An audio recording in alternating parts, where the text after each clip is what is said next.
देखिए, एक समाजवादी पार्टी के जियाउर रहमान, वो बर्क साहब के ग्रैंडसन हैं, उन्होंने कहा हमारे शाहबुद्दीन भाई साहब, अतीक अहमद भाई साहब और मुख्तार अंसारी भाई साहब को इन्होंने ऊपर भेज दिया और कहते हैं कि कसम आप लोगों को कि उनकी कुर्बानी जाया नहीं जानी चाहिए। अब देखिए, ऊपर गए हैं कि नीचे गए हैं ये मैं नहीं कह सकता,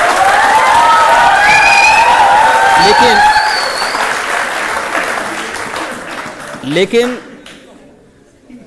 देखो, किसी विषधर से उम्मीद करना कि वह शांति का उपदेश देगा तो ये बेवकूफ़ी होगी। हेलो नमस्कार दोस्तों, कैसे आप? मैं आशा करता हूँ आप सभी लोग अच्छे होंगे। आज का इंटरव्यू बहुत ही दिलचस्प होने वाला है। समाजवादी पार्टी के वरिष्ठ नेता आजम खान जी को लेकर योगी आदित्यनाथ जी ने इंटरव्यू में क्या बोल दिया, जानने के लिए बने रहे हमारे साथ में लास्ट तक। इंटरव्यू बहुत ही दिलचस्प होने वाला है और चैनल पर पहली बार आए तो चैनल को प्लीज सब्सक्राइब करें।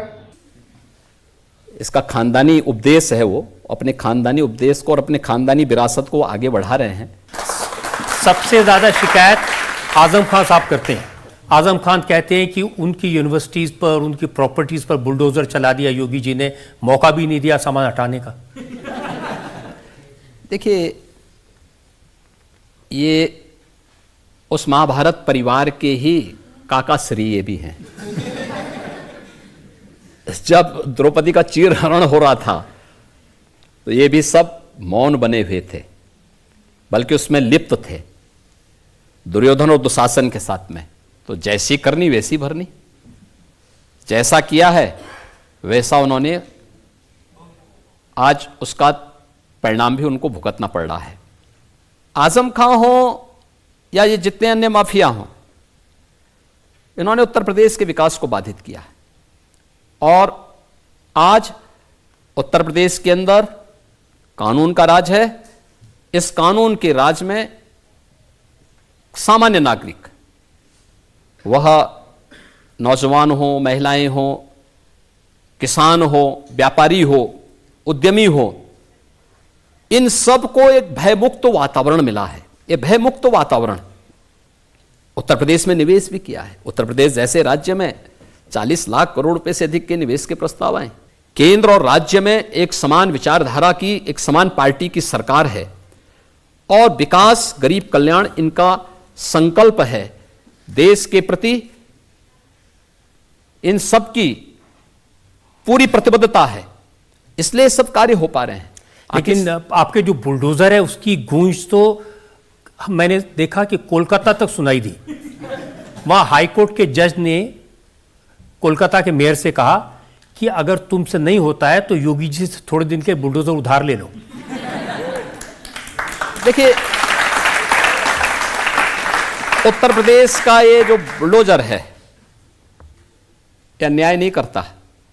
उत्तर प्रदेश के न्यू इंफ्रास्ट्रक्चर का प्रतीक है। और ये जो नया इंफ्रास्ट्रक्चर हमारा है, एक्सप्रेसवे का, नए एयरपोर्ट का, नए हाईवे का, इंटर स्टेट कनेक्टिविटी का, ये जो न्यू इंफ्रास्ट्रक्चर है, इसके मार्ग में जो अतिक्रमण होगा तो बुलडोजर से ही हटेगा ना।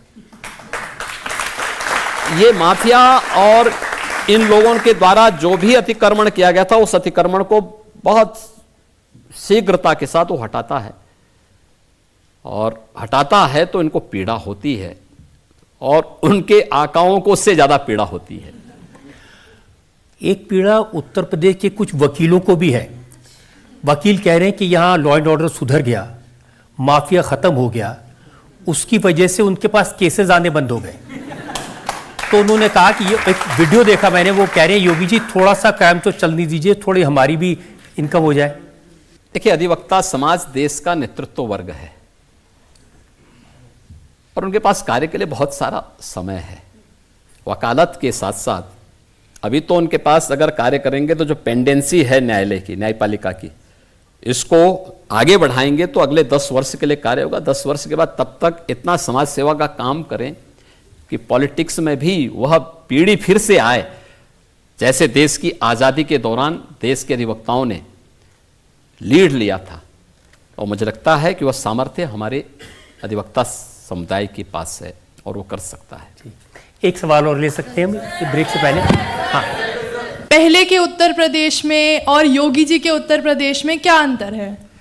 पहले लोग माफिया स्वच्छंद घूमते थे, बेटी और व्यापारी दोनों असुरक्षित थी, नौजवान पलायन करता था, किसान आत्महत्या करता था, गरीब भूखों मरता था, गरीब बीमारी में तबाह होकर के या तो दम तोड़ देता था या आत्महत्या करने के लिए मजबूर होता था।